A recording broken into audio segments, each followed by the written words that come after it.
Rick Scott from the great state of Florida. Welcome again, Governor. I'm sorry, well, you were a governor, Senator Scott. Kurt, I used to go out there and try to recruit companies, and Jerry Brown loved me so much. It was so great because I'd go out there and just talk about how their taxes were ridiculous, their regulations, their permitting process. He never enjoyed that. I wanted to put up a billboard that said, "Same haircut, lower taxes, move to Florida."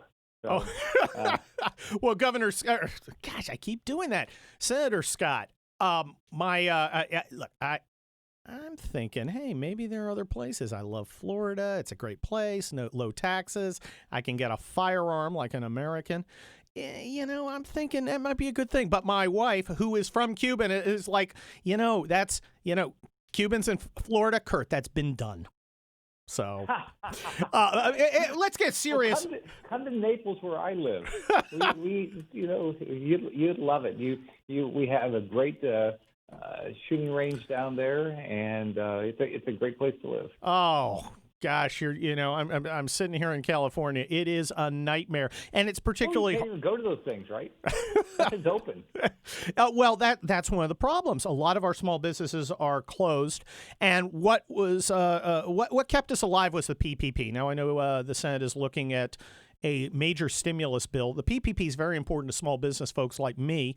I run a law firm with my partners, and we kept every person on board. We did not let any of our employees go. Frankly, we didn't take the money that we normally would. But, leaders lead, as you know, because you were a governor and you were in the Navy. Let me ask you something. Here's something that's very near and dear to our hearts. It is the tax deductibility of the PPP loans. If we are taxed on the PPP loans that are forgiven, the money that that's not profit, that's used as reimbursement for the costs that the government has imposed upon us as part of the COVID, spreading the loss as opposed to making small businesses bear the entire burden. If that is not deductible, that's going to be a major problem. Where do you stand on the deductibility? The non-taxability of forgiven PPP loans, and what's the status of the push to get them to be non-taxable? I know we're working to get it in the COVID bill that we're working on right now, or in the omnibus, either one. So I'm hopeful, but what we can't do is we got to do things that are fair to our small businesses. I mean, they're struggling, especially in a place like California where you got a governor that doesn't understand the need for jobs. And just wants a federal bailout, but yeah, we got to help our small businesses every way we can. So we got, on this COVID bill, we got to get something done, help the people that are struggling, help our small businesses. But these governors, open your darn economy. Yes. We got to do this safely. I'm excited the vaccine's coming out. The governors are going to be the ones distributing it. They've got to get this thing out, this vaccine out as quickly as they can to the most vulnerable population, and then get this economy going as quickly as we can. Well, Senator Scott, we all agree. COVID is a real thing. I had it. I beat it to a pulp. I'm now going to give my powerful antibodies to the Red Cross to help other folks. But with the vaccines coming and millions and millions of us having, cheated that 99.95 survival rate, it is time to reopen. But let's shift a little here. I want to talk about Georgia. How are you feeling about Georgia? And you got any inside scoop on that vital race for control of the Senate? We're going to win. I mean, it's close. I love hearing that. Yeah, but we're going to win. Here's what they're doing really well. One, we've got good candidates, and Georgians understand that if Schumer's the majority leader, then everything. I mean, he's already said it. He's going to change the country. That means he's going to pack the Supreme Court. So he's going to infringe on your First and Second Amendment rights. He wants a Green New Deal, which will cost us he'll ruin the whole economy. And it costs us 5 times our annual GDP. He wants Medicare for all, which basically ruins the Medicare program and kicks 150 million people off their private health care. I mean, he doesn't care about law enforcement. So that's why we have to win. And Georgians, I think, know that. We have a really good ground game. And by the way, I was talking to some people in California. They are sending postcards to all their friends that have moved to Georgia to say, remind them, don't vote for what they did in California. Don't you left here because you didn't like California. Don't do the same thing to yourself over in Georgia. So I think we got a great grassroots program. We're getting our vote out. I think we're gonna do really well. But everybody's got to work hard. I'm in a state that it's hard to win. So you got to have a great grassroots, and they're doing it in Georgia. Well, Senator Rick Scott, you can make a lot of people listening today breathe a sigh of relief by telling us that Cocaine Mitch McConnell is taking a personal interest in Georgia because that guy gets stuff done. Is the majority leader? He's involved. Oh yes. So he's doing a really good job. The National Republican Senatorial Committee's doing a really good job. But I'll tell you what, everybody cares about this. The people, we're raising money. We have 1,000 paid staffers working with. I think David produced it the other day. 40,000 volunteers to get the vote out.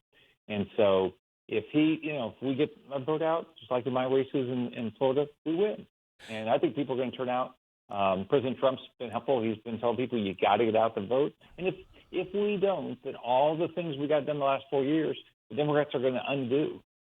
Look, Biden's going to try to do everything he can if he's the president to undo all the regulatory things that were done. So they'll do the same thing in Congress.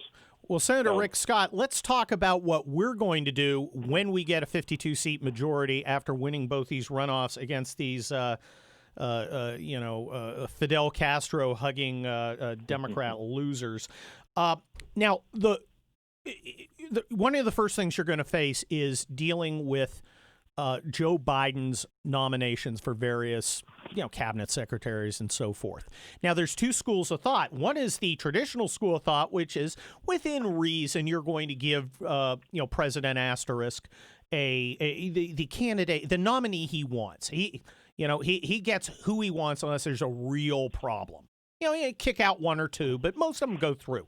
The other school is a school of thought that Chuck Schumer put into effect, which is I'm just going to drag my fingernails across the chalkboard, not give anything. I'm going to fight everywhere. I'm going to be an obstructionist. I'm going to try and cripple the administration. Now, game theory teaches the best way to teach people to cooperate and graduate is to retaliate massively when somebody does something like that, when somebody obstructs. When we win 52 seats, what's our strategy going to be? Are we going to go back to the old school way, or are we going to give them a dose of their own medicine? I think we're going to be very thorough and careful, look at every nominee's background, take our time to make sure we know exactly what they're saying, educate the American public on exactly how liberal all these nominees are. And look, I'm not supporting people that support the Green New Deal, right? I'm not supporting people who want to infringe on our Second Amendment rights. I'm not going to support people that want to bankrupt our country. And I think Republicans are in the same position. We are going to make sure we stand up for American citizens. And so you look at his nominees. If you look at Yellen, near tandem. You look at. They'll spend every dime that we have, and there's a day of reckoning. We don't know when it's going to happen, but $27 trillion worth of debt. What's the number that we said that we have a big problem? And Biden is going to get us there. I'm pretty sure he'll do everything he can. So I'm going to do everything I can to make sure we take our time to go through every nominee. Well, Senator Rick Scott, I know with you fighting for us and for the people of the great state of Florida, we're in good shape, and we will be in good shape in the United States Senate. Hopefully, and I think it's going to happen, with 52 Republican members led by the murder turtle, Mitch McConnell. Good times ahead. Good times